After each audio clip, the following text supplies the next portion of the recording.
Scott Yaruss, welcome to the podcast. Thanks so much. Appreciate it. Happy to have you. So, just to give a background on yourself, some background. So, you're a PhD in speech language pathology or communication disorders. What was the official title of the Speech PhD? language pathology. Yeah. Gotcha. And that's from Syracuse University. I live in Greater Syracuse also, so that's a good coincidence there. You then went to Northwestern University for a few years, and all along this whole route, you've been heavily. Has stuttering always been your sort of your I don't know if favorite's the right word, but the thing that you focused on in the field? Yeah. I started my undergraduate studies at University of California, Berkeley, and there I studied linguistics and psychology. And when I was getting close to graduation, I started thinking about what I would do with these two fields that I love, the study of language, the study of people. And I was fortunate to happen upon the field of speech language pathology and almost on a whim just decided, hey, I'm going to go study that. And almost on another whim said, yeah, stuttering would be interesting. And so I applied to Syracuse University and did my master's and my PhD there and moved across the country. It was really the first time I had been out of California in any significant way when my wife and I drove across the country to go to Syracuse. So yeah, I went there specifically to study stuttering. Gotcha, gotcha. That's interesting with the background in the linguistics and psychology. Uh, I can see how that set the table for an interest in stuttering for sure. Um, so yes, you were at Northwestern and then moved on to Pittsburgh, University of Pittsburgh for a couple of decades, it sounds like. Mhm. And there you were obviously continued the focus on stuttering. And you've been at Michigan State for the last few years. Mhm. And you're involved with both on the research side and on the treatment side and on the teaching side. Mhm. Exactly. Yep. Gotcha. So you kind of got your, uh, you know, involved in all those sort of sides of the coin, if you will, when it comes to stuttering. Um, I wasn't planning on asking this, but it just popped in my head. So, of those three, research, the teaching, and the treatment, do you have one that I'm sure you probably like them all, or you wouldn't be doing them all. But do you have one that you find is the most satisfying for you, or just that you kind of enjoy doing the most? That's a really good question. And I want to think about it a little bit. I am very lucky. For the most part in my career at this point, only have to do things I want to do. So I'm really very lucky. I love teaching and being in the classroom.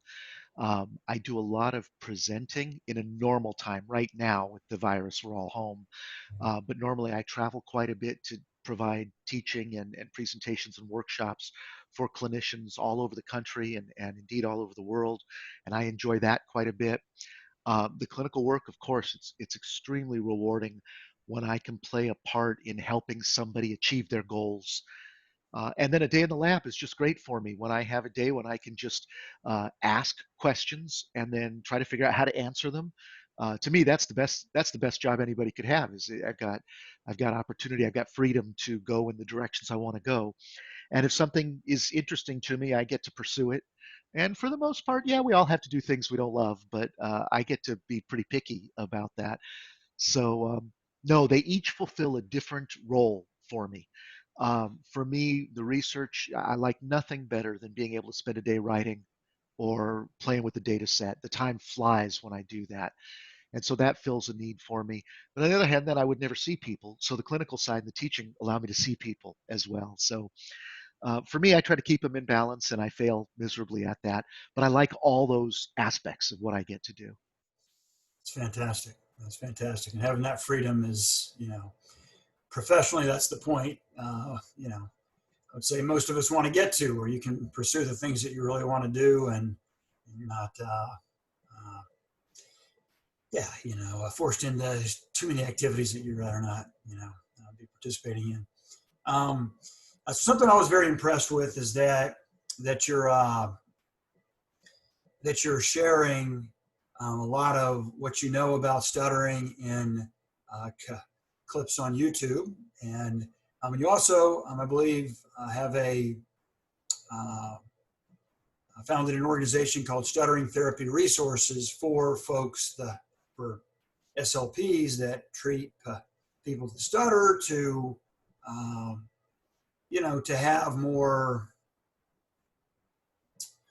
knowledge when it comes to what to do with folks that stutter. Because my understanding, and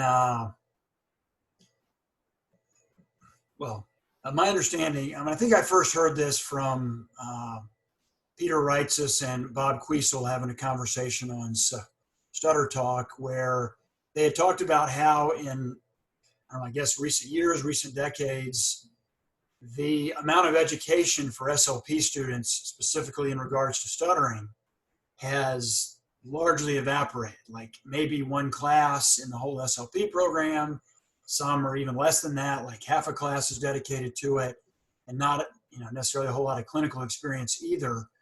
So, for example, with school speech therapists, my understanding is they have to treat whatever the kids in that school need, and they're the SLP. But if they have virtually no experience with stuttering, especially at that crucial age, childhood, where the iceberg stuff, the guilt, the shame, the embarrassment, all that stuff is forming, that's enormously challenging for them, and fantastic that they have a resource, uh, you know, yourself, to draw from and to get a better idea as to what they're supposed to be doing with those kids.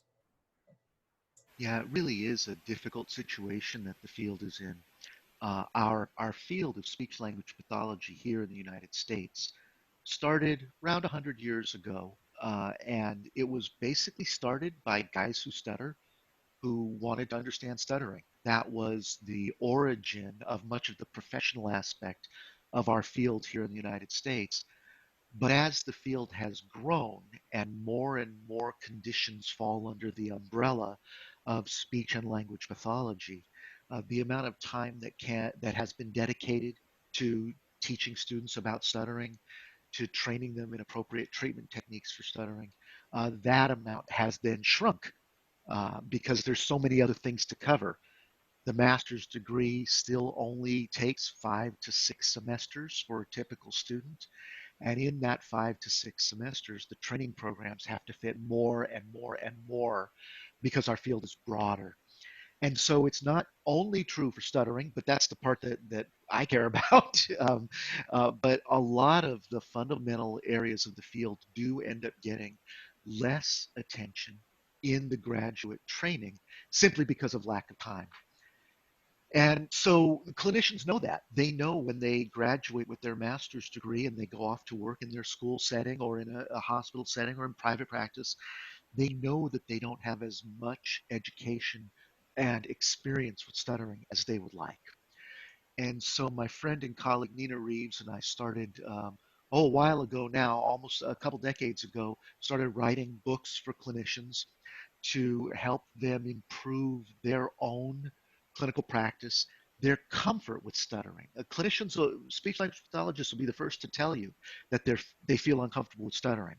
It's not like they're trying to put one over on people. They know that they're not doing the best that they can, and it's uncomfortable for them. So Nina and I started writing books and working with the stuttering organizations like the National Stuttering Association to try to develop materials to help. We're not the only ones doing this. There are many people who are doing this. But we published our first book in 2003 and in 2004.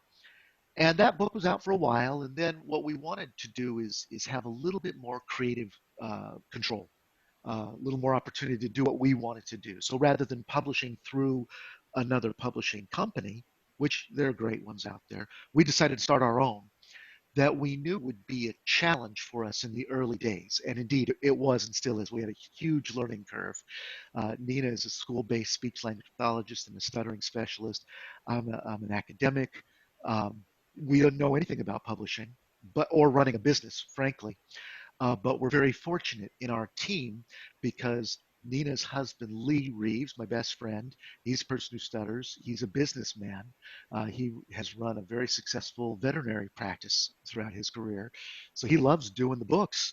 Well, I don't know if he loves it, but he's really good at it. And so Lee provides that aspect. And then my wife, Virginia, she was an early childhood educator. So she knows how to present material for that's appropriate for little ones, and she's a graphic designer and an editor. She's an English degree. That's how she put me through my PhD. And so between the four of us, we have each of the pieces that we need to run a little company. And so what we do is we write books and other materials. We've got assessments. We'll talk later today probably about the Oasis. And through this, we're able to publish materials specifically designed to help speech language pathologists help people who stutter. It's been tremendously rewarding for us, great fun. In addition to our day jobs, which we all love, Virginia's day job is keeping the business afloat, but we all love what we do, but we get to do this on the side, and that's great fun too. So, again, I was saying before, I'm lucky because I only have to do the things I want to do at this stage in my career. And it's a great fun day when I get to spend time writing as well, writing books or developing therapy materials. So, yeah, it's all fun. That's awesome.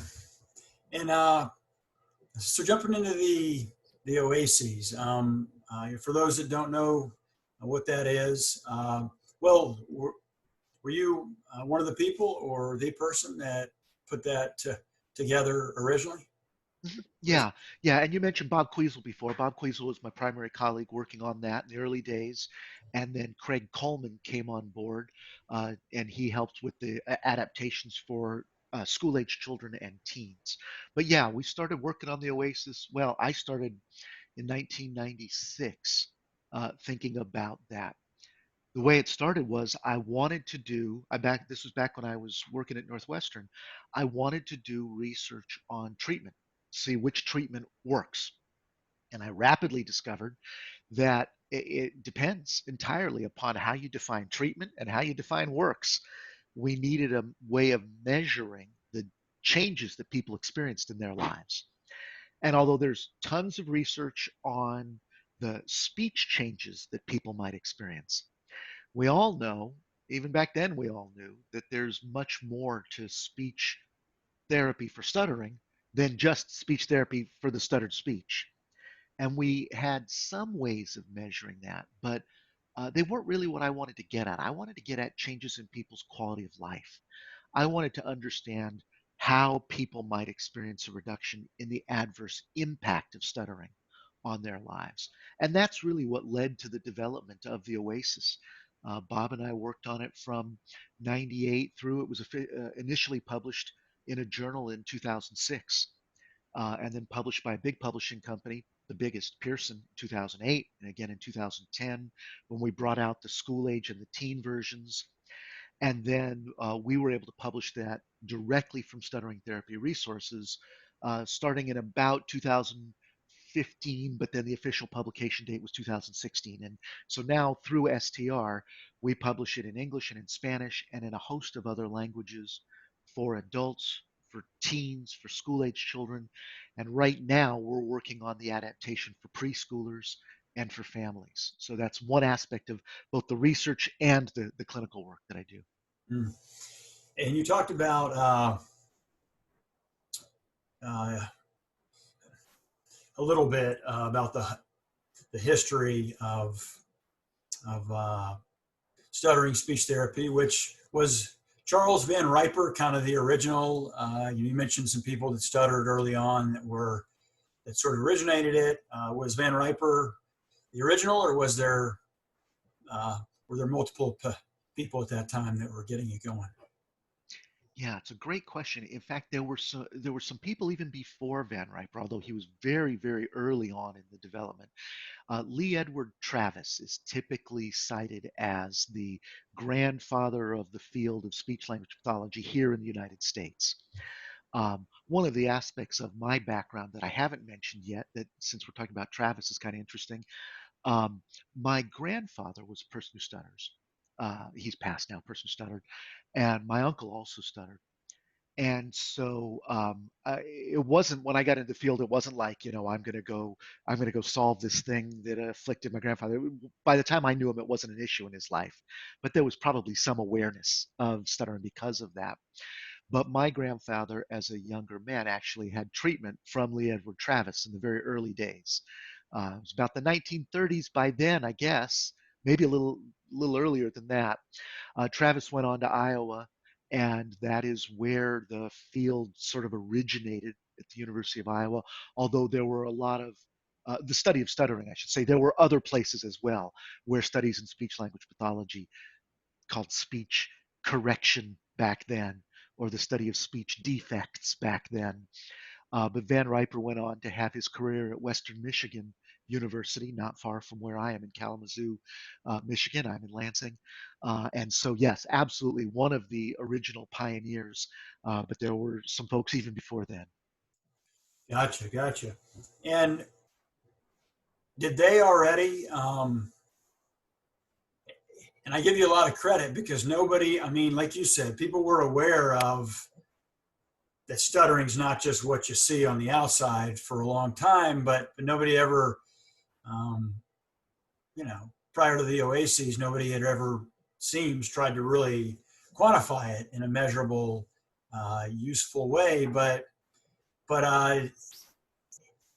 and was it Joseph Sheehan that had coined the iceberg term, the above the surface?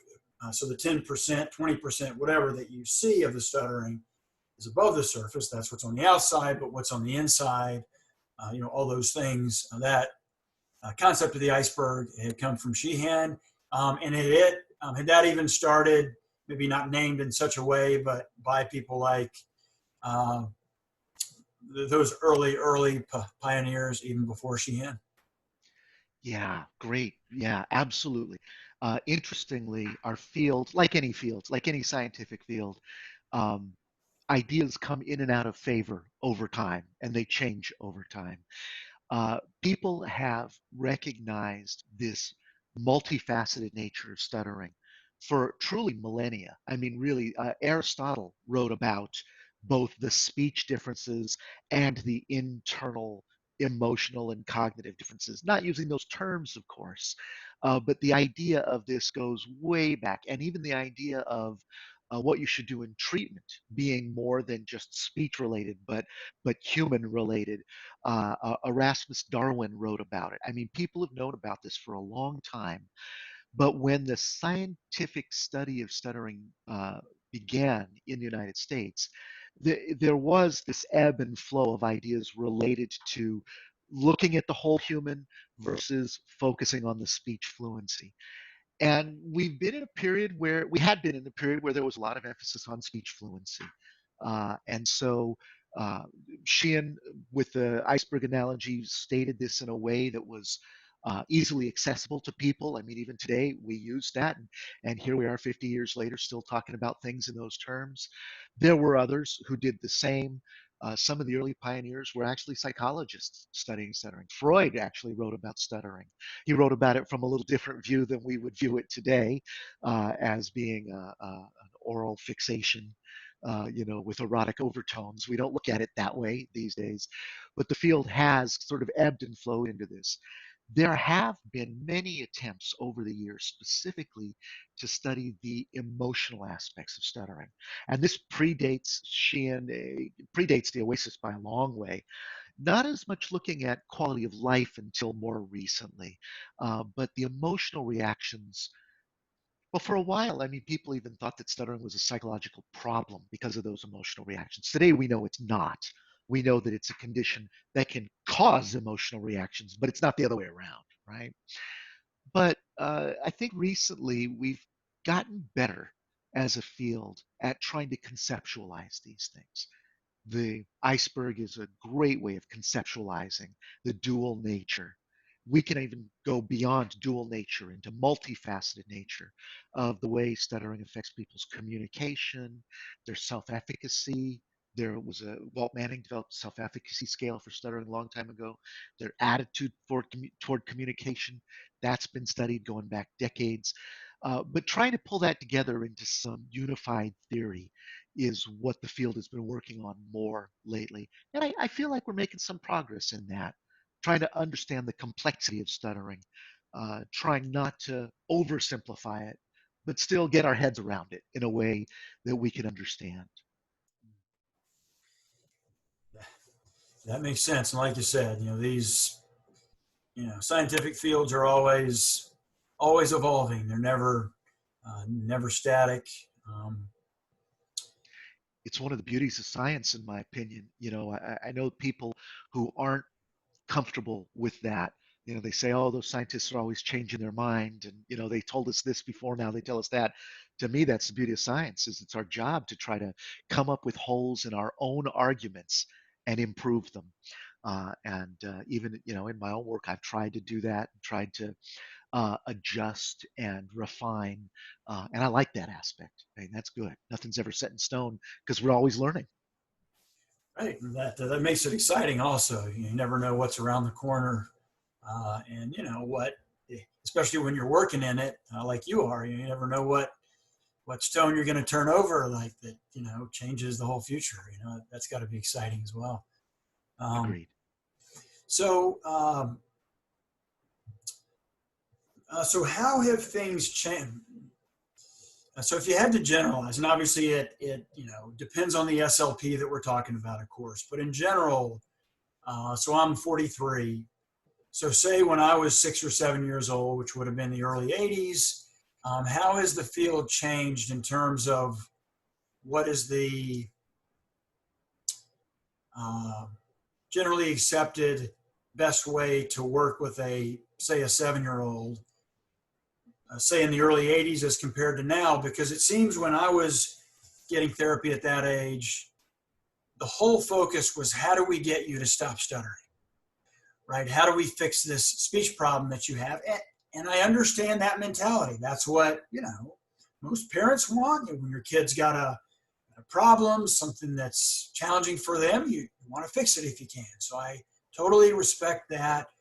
And, obviously the SLPs, I think most historically have been trained that a big part of what they're supposed to be focused on with a person that stutters is getting them to stop stutter. That's why they're coming to you in the first place, right? Is to stop stuttering. At least that's why they think they're coming.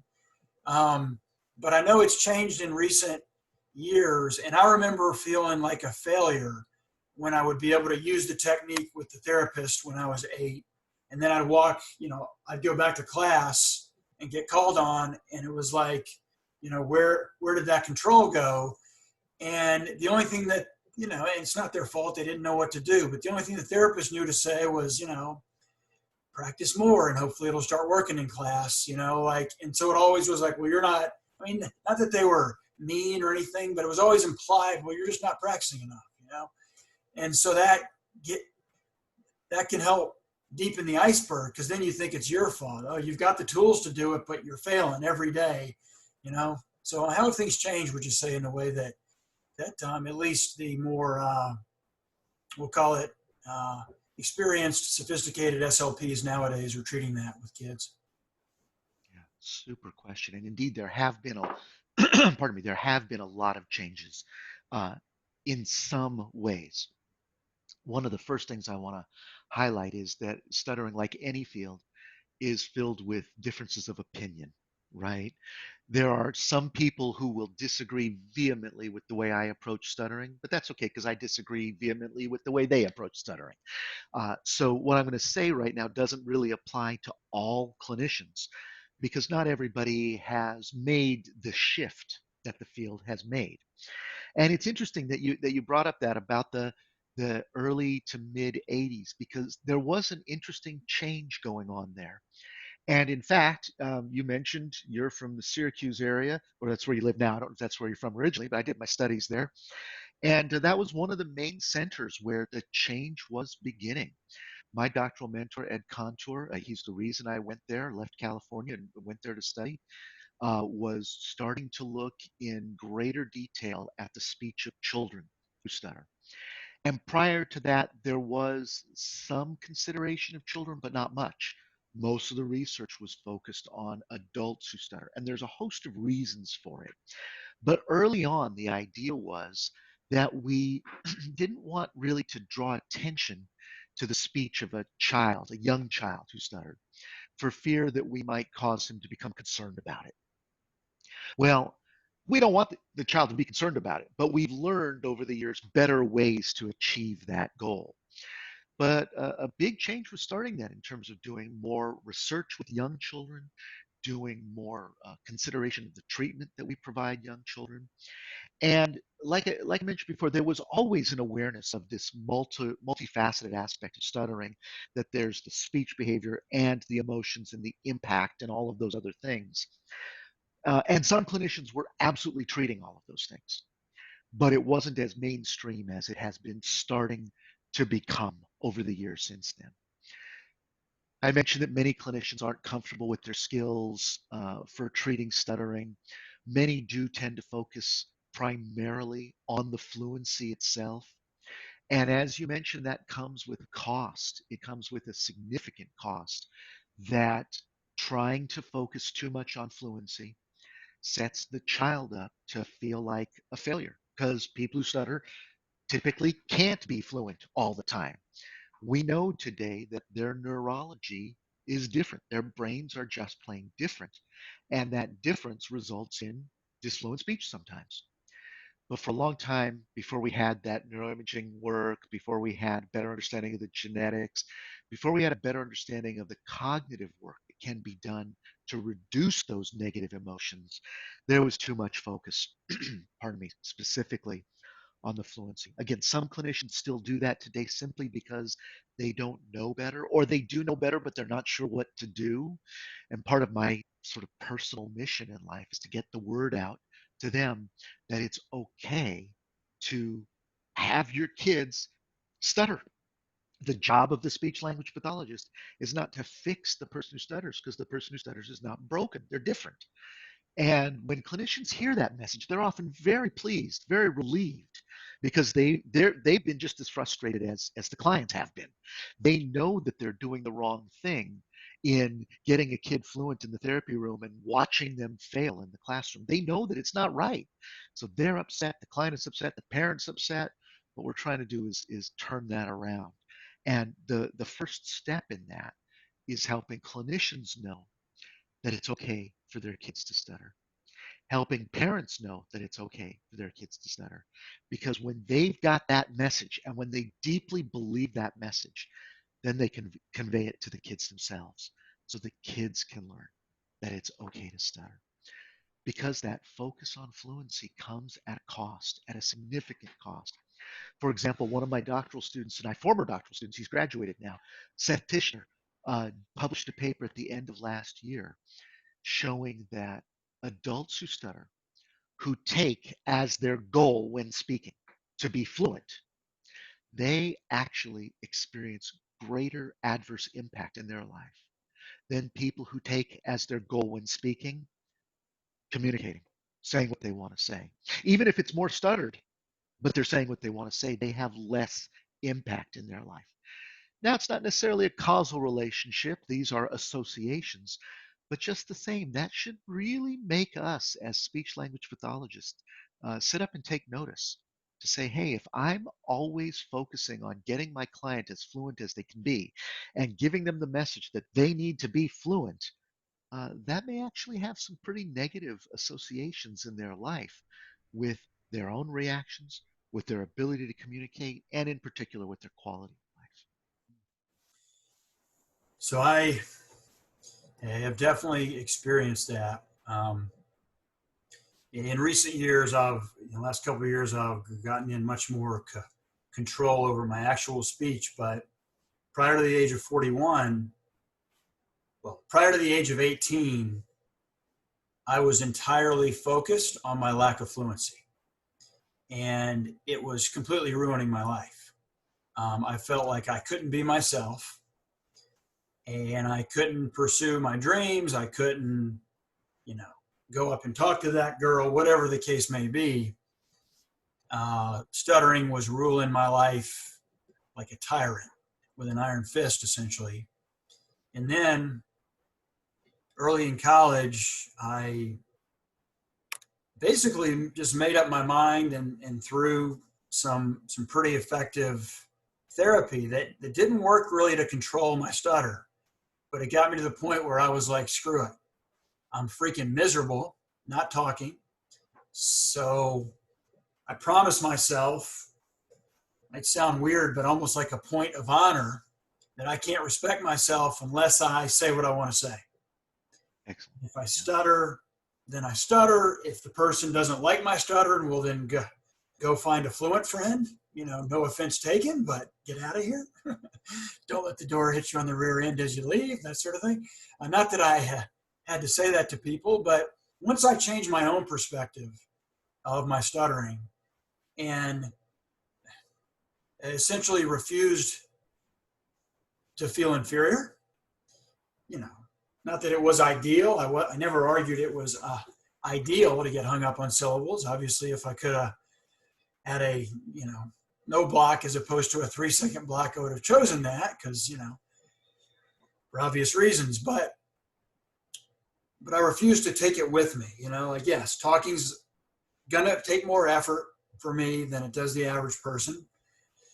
And I clearly remember my 94-year-old grandfather being able to sit there and chat with you all day. He wasn't in good health, but he could sit there and chat all day. Whereas a 20-minute conversation would wear me out, pushing through blocks and, breath holding and all I used to call it lifting weights with my face, Yeah. But it's a lot of extra effort, just to get a syllable out. But that was more than 90% of my happiness battle. So once I got to that point, I said what I wanted to say, and I respected myself because I knew that it took courage to speak up. And I would even do it at Florida State. I don't know if you knew a gentleman named Dr. Richard Ham at Florida. Sure, absolutely. Yeah. Nice. So I got therapy with him, and the techniques didn't necessarily help me get control of my speech, but psychologically everything turned around. And from that point on, I was a full human being. But before that, I was not a full human being in my mind, because nobody was hearing from me. If it wasn't going to come out right, then I wouldn't say it. And I think, and that's kind of with this podcast, that's kind of what I'm on a mission to do. And, the Stutter with Confidence name of it, I have a lot of people that stutter that have taken that journey. A lot of people on the program that have taken that journey from total shame in childhood. And almost all of us, as you know, I'm sure from your studies, I don't know what the percentage is, but the vast majority of adults that stutter have some deeply awful childhood memories surrounding their stuttering. Sure, absolutely.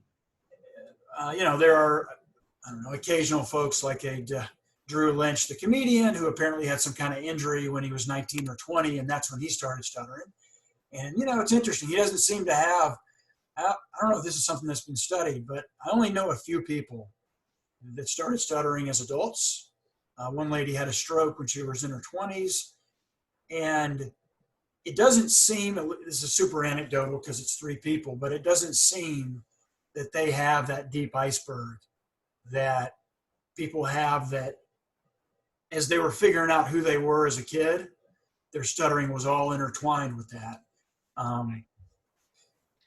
Right. It's a different experience when someone has later onset, maybe if it's due to a neurological trauma, it's different than run-of-the-mill garden variety, typical stuttering, right? Yeah, absolutely. And their experiences can be very different as well. So for anybody listening, whether it's parents or SLPs that, feel like they're a little bit out of their league when a kid that stutters is put on their docket, for example, what's so I've heard you mention that idea of just focusing on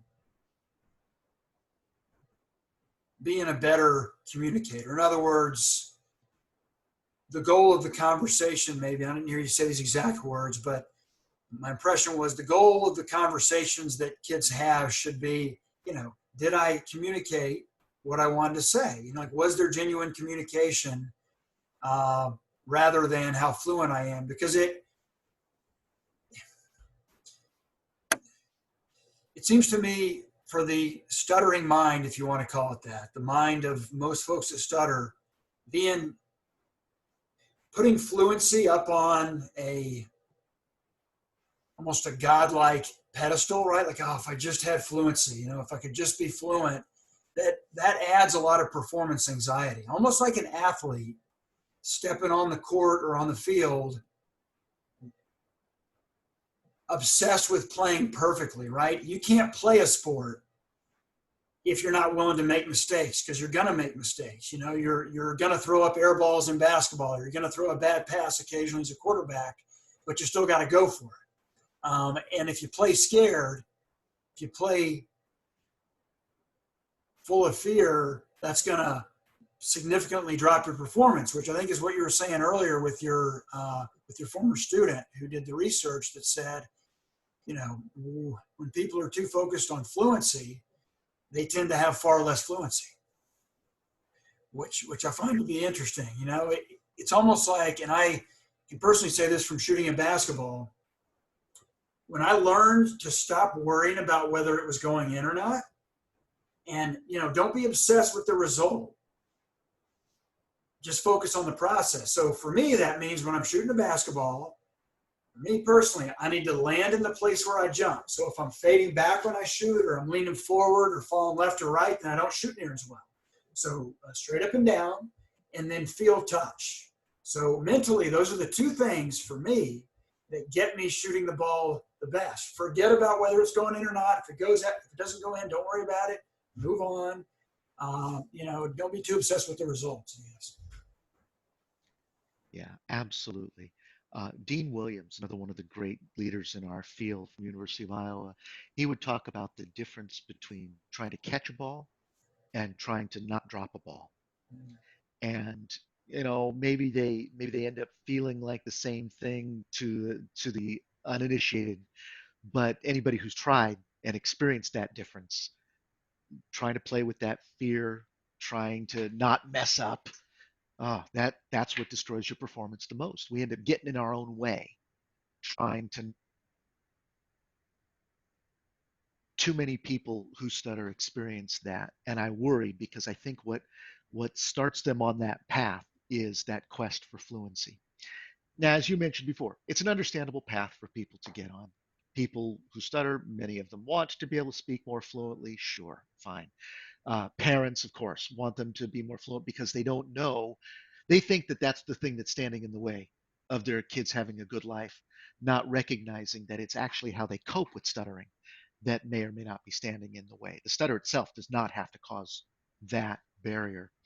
So we need teachers to understand this. We need clinicians to understand this. And ultimately, we need parents to understand this so that they can provide that message for the kids. One of the things that Nina Reeves and I do for Stuttering Therapy Resources, we have a little blog that we write, whatever's on our mind. We call them practical thoughts about stuttering. And one of the recent posts that Nina just put up was, if you're not sure where to start in stuttering therapy, because we're getting back to school now, kids are going to be, well, we won't be in school necessarily, but kids will be starting up the therapy with their clinicians, and the clinicians may be uncertain. What do I do to get started? What's the first step? And the point of Nina's blog was, start with, it's okay to stutter. Start there. Don't end up there after you do a whole bunch of things. Start there, and the rest will follow from that. Once you know that you're okay, yeah, maybe you'll want to learn something that helps you reduce tension. That's fine. It's not designed to stamp out your stuttering, it's to help you cope with it effectively. Yeah, maybe you'll want to learn something like easier stuttering that you can do, or voluntary stuttering that you can do, or self disclosure. That's to help you cope more effectively. But we're starting off with the fundamental assumption, the fact that you're okay to begin. I love that. I love that. And on the surface, some might see that and say, well, some parents might initially see that as, wait a second, I'm bringing my kid for you to fix them. Don't tell them that it's okay, right? We're bringing them here because we don't think it is okay. But that's so, like we said, it's it's almost paradoxical on the surface, right? I mean, if our knee is hurting, for example, well, we get on a mission to figure out how to not make our knee hurt, right? Or if if we suddenly can't read the board at school, well, you go get glasses or you go get contacts so you can see the board. So it seems counterintuitive, but and what does that say, Scott, about how important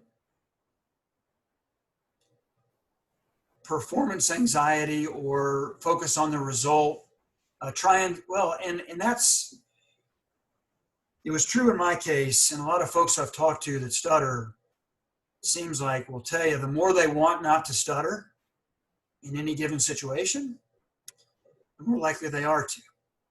And that makes it kind of a pernicious condition in that sense, or it can make it very challenging. And I know we're getting into sort of unanswered territory here, like what's really going on at the depth here. From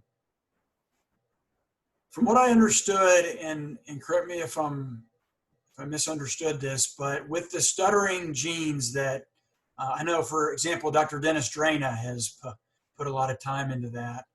And I think I heard him say on Stutter Talk recently that maybe 1/3 of the people that grow up to stutter have those stuttering genes, and that the other approximately maybe 2/3, I don't know if I'm remembering my percentages right, do not seem to have any genetic basis for their stuttering. Is that the way you understand that? Yeah, in part. Dennis is looking at some very specific genes, and so he's talking about that particular set of mutations or that particular set of genes. I think beyond that, there are other researchers doing genetic work, in particular, Dr. Shelley Jo Kraft at, pardon me, at Wayne State University here in Michigan. She's looking at a different set of candidate genes, and her work is finding a stronger genetic link. It's not everyone that we can find, certainly. I mean, not everyone who stutters can find a family history of stuttering. But the numbers are pretty high for those who do. And so there will be sort of broader genetics work looking to understand that. Gotcha. And whatever the genes are, obviously, or lack of genes there for any individual, as a therapist, you have to work with the person in front of you regardless of that. You're not going to change their genetics, obviously. Um, and so then that focus on changing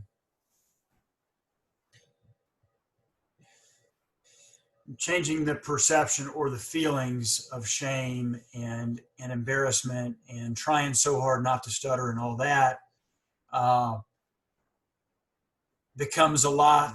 So you would say, well, the way I kind of think about this, and this is sort of the way that I conceptualize it, is in that iceberg framework, that if we can effectively melt the 90% of the iceberg, or 80% or whatever it is, if we can effectively melt that, if you think about a real iceberg out in the ocean, right? If you melt that underlying 80-90% of it, that 10-20% above is going to have a much tougher time staying above the surface. Absolutely.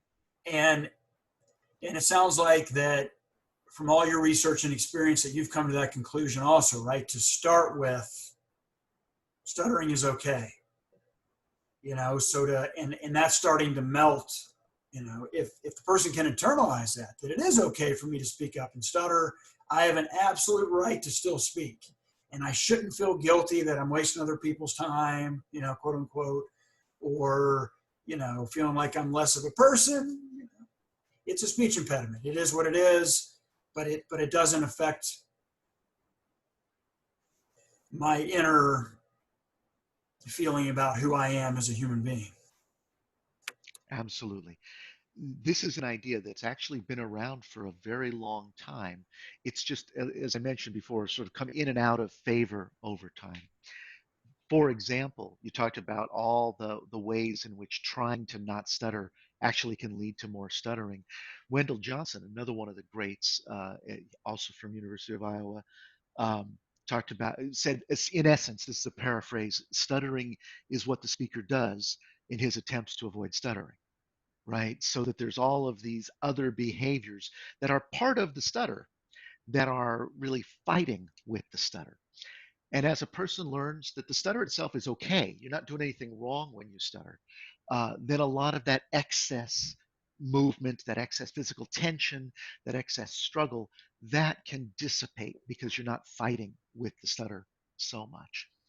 But this is a difficult concept. You mentioned the word paradox. Indeed, that's how I talk about it to people. It's sort of paradoxical. To get the thing that you want, you're not going to go for the thing that you want. You're going to go for something else. And the problem with that is that acceptance is a difficult concept for some clinicians to grasp, acceptance of stuttering. There are those in our field, and some quite vocal, who would say, who would disagree with this as an approach and would say that no, of course you want to work on the fluency. Why wouldn't you? The person stutters, try to get them more fluent. Several years ago, my colleagues and I were accused of basically giving up on helping kids speak better.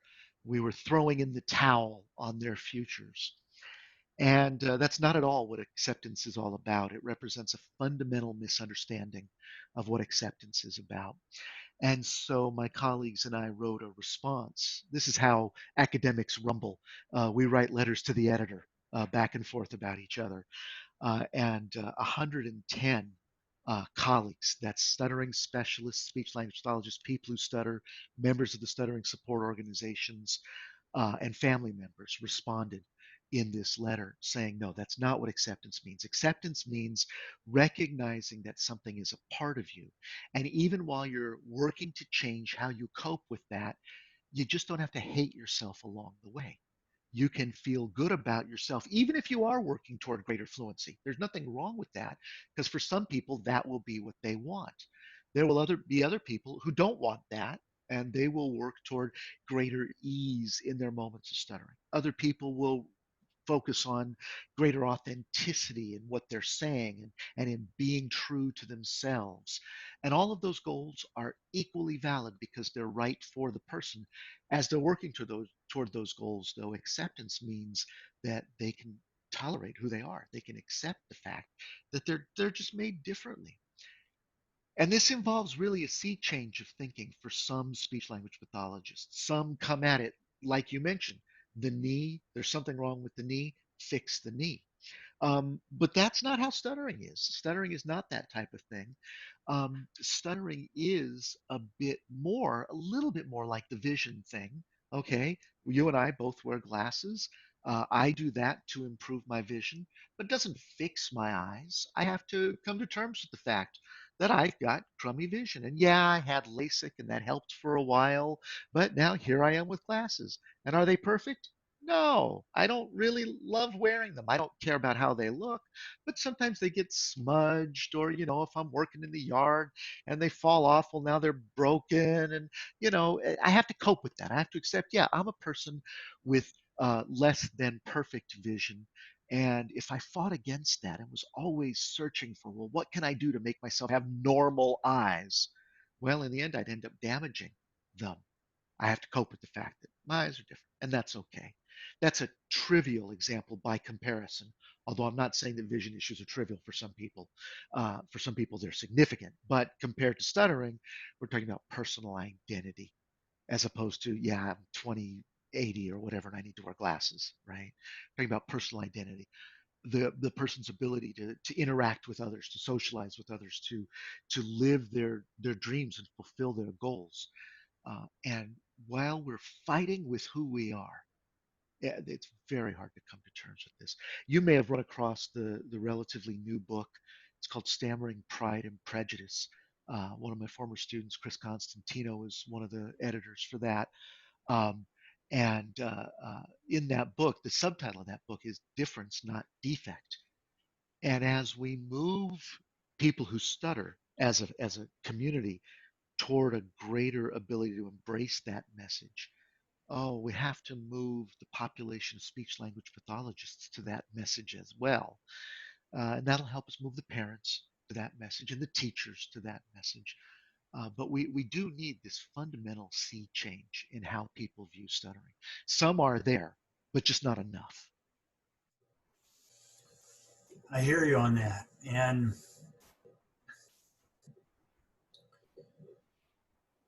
And would you say, well,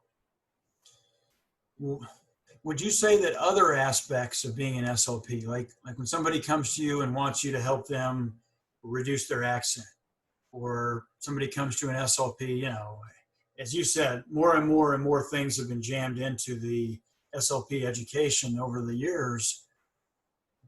Would you say most of those? I mean, is there anything else in the SLP world which is when somebody comes to you with a problem that you don't want to just help them fix it? I mean, is there anything else as paradoxical as stuttering in the SLP world that you've encountered? I love that question because this is one of the big battles that I face when I'm talking when I'm trying to help clinicians come to terms with stuttering. Indeed, for a long time, people thought that stuttering was different from the rest of the field, somewhat unique. And there was a push to have separate education specifically for stuttering. We have board certification and specialty for stuttering because the idea was that stuttering is somehow different from the rest of the field of speech language pathology. But I'm not alone in this, but it's not necessarily the mainstream opinion. I think it's wrong. I think that most of the other conditions in our field are like stuttering because we're dealing with people who have fundamental differences in their ability to communicate. And not all of those, in fact, most of them are not curable. It's just not the nature of the field. People come to us for a speech sound problem. Okay, they have their child who says wing instead of ring. All right. That's something that in most situations, we're going to be able to help them overcome that through therapy. Fine. Not all situations necessarily, but in most situations. But the other things that happen, if a person has had a stroke and now they've got aphasia, an acquired language difficulty, there's no cure for stroke. And what we do is we help people learn to cope effectively with aphasia. We're not curing their aphasia. Likewise, when people come to us because their child is on the autism spectrum, well, we don't cure autism. We help families and individuals to varying degrees cope with and live successfully even though the child is autistic. And our field is undergoing a huge turmoil in that aspect of the field right now and how to cope with autism and how do we recognize the differences that aren't defects. Stuttering is just like that. We look at sometimes because of age or because of disease, people have varying cognitive difficulties, dementia. Uh, we don't cure those. We help people cope with those. So I think people are more and more starting to realize that stuttering is not the oddball in the field. Our field is entirely about compensation, almost entirely. I'll grant that, almost entirely about compensation, not cure. And when we start to come to terms with that, we see that, oh yeah, those same skills that I might use for helping a person who's had a stroke come to terms with that. Those are the same skills I use with helping people who stutter to accept themselves, to be able to live more successfully with their differences, to recognize that it's okay to be different. It takes, as you said, it takes tremendous courage to be able to stand up and say, I know that I'm different from other people and I'm okay with that. Or I know that I'm different from other people and I'm not fully okay with that, but I'm not going to let it stop me, right? We don't have to hate ourselves along the way when we're on this journey. And if we could help clinicians understand that, I think that would be a big step forward. That's a lot of what my writing is about, is trying to get to that point. Nice. And so are you implying there that the iceberg definitely exists with quite a few other conditions? I mean, if somebody has a stroke, they go from being you know super lively, active, you know, person their whole life, and all of a sudden, their life is a big challenge. They're a different I would imagine there's a lot of self-acceptance that happens there, that you can't be, or it's counterproductive to be super frustrated and ticked off all day because you had a stroke or whatever the case may be. We have to sort of accept whatever the reality is in our life and try to make it better, but not let it make us miserable, not let it ruin our life, so to speak. Um, so that definitely makes sense. So, um, what do you think happens in those cases, right? There's a litany of actors. It seems like there's way more actors that used to stutter, at least that you hear about. I don't know if it's statistically more actors and actresses have overcome their stutter than other groups. And when I say overcome, I mean, you know, they seem to not stutter anymore, or at least very, very rarely, right? The list is long with actors. James Earl Jones, Samuel Jackson, Bruce Willis, Emily Blunt. There's at least a few more that I'm missing, right? Joe Biden's not an actor, but he's a politician, and you certainly have to learn to perform as a politician as well, obviously. Um, do you think? What about these instances? And I think they're anecdotal, but these instances, John Stossel, Bill Walton, right? These folks that had severe stutters at a younger time in their life, and they seem to either not stutter anymore or stutter very, very little, even in high pressure situations. Do you think that these are just oddball cases, or is there something that they perhaps stumbled upon? I mean, with actors and actresses, for example, and this is something I'm sure that you've, I don't know how well documented it is, but it's very well documented that a lot of people that stutter don't stutter so much when they sing, right? Mel Tillis was kind of the old school classic example of that everybody seems to know. But something else that a lot of people that stutter report is when they, for instance, talk in an accent, or when they're maybe acting on stage and there's somebody else, they don't stutter. And the thing that I had always read about why there's a difference in fluency between singing and speaking is, well, one happens in one part of the brain, singing, and speaking happens in another part of the brain. But I don't know that that would explain why, if you take on an accent, which is also talking, not singing, that so many people tend to lose uh, either most or all of their stutter. And then it occurred to me, and this is just my random occurrences, not science, of course, but that it does seem like a lot of actors and actresses, more than any other group I can name, say that they used to stutter. And I don't know, Emily Blunt says in her opinion, once again, only one case, but that she found the ability to control her speech when she started acting, and she could do it up there.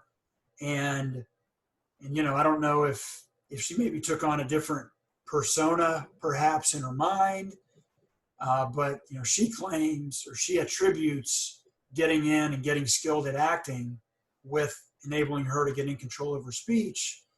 And certainly actors and actresses, non-stuttering, I mean, they take on characters, right? Like, Val Kilmer as Jim Morrison, or, Jamie Foxx as Ray, what's the famous blues guy, Ray? Yeah, Ray Charles. Yeah, Ray Charles. You know, they learn whole different cadences of how to speak, right? For these characters, they learn. Maybe they're a fast talker in real life, but put them in that role, and they know how to talk exactly like Val Kilmer, or like Jim Morrison, that sort of thing. So, do you think there's some correlation between their skill and their having to get dialed in to what's happening with their body, as an actor or actress has to get into character, with like correlate with the fact that more actors seem to have gotten in control of their stuttering than other groups? Or is that possibly not even true, that more actors have gotten in control than regular folks? Yeah, that's a good question. I can think of a whole bunch of different pieces to an answer, so I'll try to lay some of them out. First of all, I'm going to share with you one of my biases, and I'm filled with biases. I've got lots of pet peeves and things that make me nuts. there has been in our field a significant emphasis on the famous people who've overcome their stutter, right? But I know lots of people who stutter who find that to be just incredibly annoying because, great for him that he did that. What does that mean for me? And so I'm not that into the famous people thing personally. That's just my own but I know many people are, so that's fine. On the one hand, people seeing that somebody else can do something, can provide a sense of encouragement. I'm all over that. That makes sense. But for me, what's more compelling than the famous people who stutter is the not so famous people who stutter. The people who are just out there living their lives, doing their thing and not getting celebrated for it. But a teacher or a cab driver or an engineer or a lawyer or whatever, anybody doing their stuff. Um, that's who I try to introduce my clients to, is just the people who stutter, because these individuals who get held up as these remarkable examples, there's many reasons for that, right? Um, First of all, we can talk about, all right, Emily Blunt, tremendous actress. She's had a great, successful career, and she's done wonderful things for the stuttering community. I mean, it's great. She's a patron, and she headlines one of the organizations. They have a gala. Absolutely terrific. She's also just a really, really outstanding and dedicated practicer of her craft, right? To become an excellent actress, you've got to practice your craft a lot. And that level of practice may not be in some other person. Some other person, no matter how much they want it, they may never be able to become that great an actress. And I don't want them to feel bad because of that. They may not be able to achieve her level of fluency, but I don't want them to feel bad because of that. So I'm all over this idea of celebrating people who've had these successes. That's great. But I get nervous about celebrating their successes in a way that might cause an individual who can't achieve those same successes, pardon me, to feel bad about themselves. And I've seen that happen, that, oh, right, Winston Churchill was a great orator and he did it even despite of his speech challenges. But my client that I'm going to see, tomorrow afternoon or whatever, they may not have it in them to be a great orator, and I don't want them to feel bad about that. They're going to be great at something else, right? So I always try to match up my clients not so much with the famous people who are truly remarkable people. I mean, yeah, regardless of what one thinks about Joe Biden, there's people have political opinions. He's a tremendous, remarkable individual through his years and his lifetime of service and overcoming his fear of speaking, and he talks about it quite eloquently. That's, I mean, I'm a pretty good guy, but I'd never be able to be vice president or run for president. I don't want to feel bad about that. So I try to match people up with just regular people, you know. So but now there's reasons that we go for the celebrities who stutter, right? Because celebrities bring notoriety to an issue, they catch people's attention. So that's a great thing when people are able to use their stardom, like Emily Blunt has done, to help to draw attention to an issue. Oh, I love that, right? But then I try to be real careful about the comparison to the client who's sitting across the table from me. As for whether there are more actors, many people have reported that that was what helped them come out of their shell, right? When they were up on the stage, they could speak more freely, and they liked that. Again, going back to the not so famous people, I have my own clients who found great success through their participation in drama or in music and in singing or through Toastmasters, something to help them find their confidence. For some, it's on the sports field. For some, it's scholastic. Whatever it is that helps people feel good about themselves. That I like. That I like. And there are a number who've done that through acting. Some of them have gotten quite famous. None of my clients, unfortunately. I mean, yeah, I've had some that have, been extremely successful in their lives, but the majority of us are just regular people doing our lives. And I want people to know that they can be a regular person doing their life, and their stuttering doesn't have to happen. It doesn't have to get in the way of that happening. Right. And I totally agree with that. Not well, and it goes back to our conversation earlier. When you're holding up those people, those folks that have gotten in a ton of control of their stutter, then you're saying, well, that's the ideal.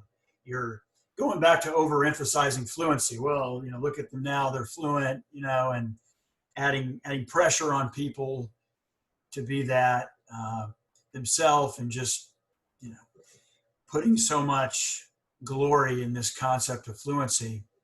Um, and a week or two ago, I interviewed John Hendrickson, the reporter for the Atlantic, who Hmm. still has a really good stutter going on, but he's got a great career going on as a political reporter for the Atlantic. He's the one that had written the article on Joe Biden a year ago, Hmm. and I think he's an example. And there aren't too many examples of people that still have a pretty strong stutter going on that are in the public eye. And I think some of that is society's fault, and some of that is us folks that stutter holding ourselves back and thinking, I'm not going to step forward and for that speaking role. Um, and I think that's super valuable that that you're focused in on that. And I think that from what I hear, your way of thinking and folks that see this stuff like you do are gaining traction over the years, and I think it's going in the right direction as far as not you know continuing to hold fluency up as the ultimate goal and the ultimate metric of success and all that. It's really about the person's life as a whole, and you know and in a measurable sense, even if somebody's not stuttering, I mean, they may be changing their words. There's tons of covert stutterers right out there, and people can do what they want, obviously. But a lot of folks that are covert, and I've heard of examples where people's spouse doesn't even know that they're a person that stutters, and uh, quite a few of my friends that are covert like that have said I mean, that can be a really miserable way to live too. Nobody sees you stutter, but you're changing words, you're not saying things that you want to say, you're living in fear of being exposed.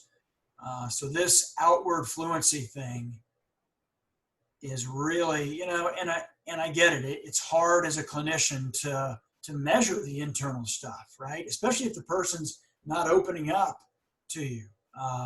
Not maybe they're not that chatty, or they don't. It's a 13-year-old, and they typically don't want to talk to adults with deep conversations. So it can be very difficult to get at what's happening there. But I think your oases really made a big impact on that, and um, so it's about we're running out of time, but one last question. So do you, and this is an impossible question to ask, but if you had a dream, where would the stuttering community be 100 years from now or 50 years? Like, what do you think is possible, and what do you think is likely for it? What direction is it likely to go in? Do you think there will be a synthesis? And this is a follow-up to that. Do you think there will be a synthesis at some point of, to the extent this is possible, of total self-acceptance and stuttering is okay, but also not being either or, right? Like, some people are either all acceptance, no working on improving the communication. And for individuals that stutter, they can obviously choose whatever path they want to, right? We're all free people.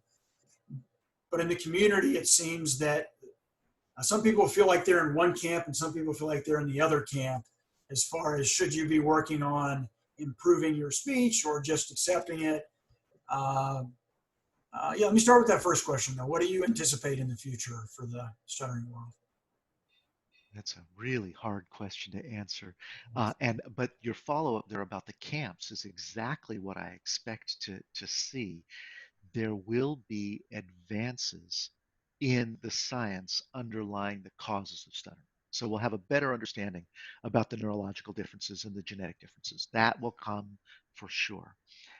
But with that comes the potential for abuse of those findings, for eliminating stuttering, right?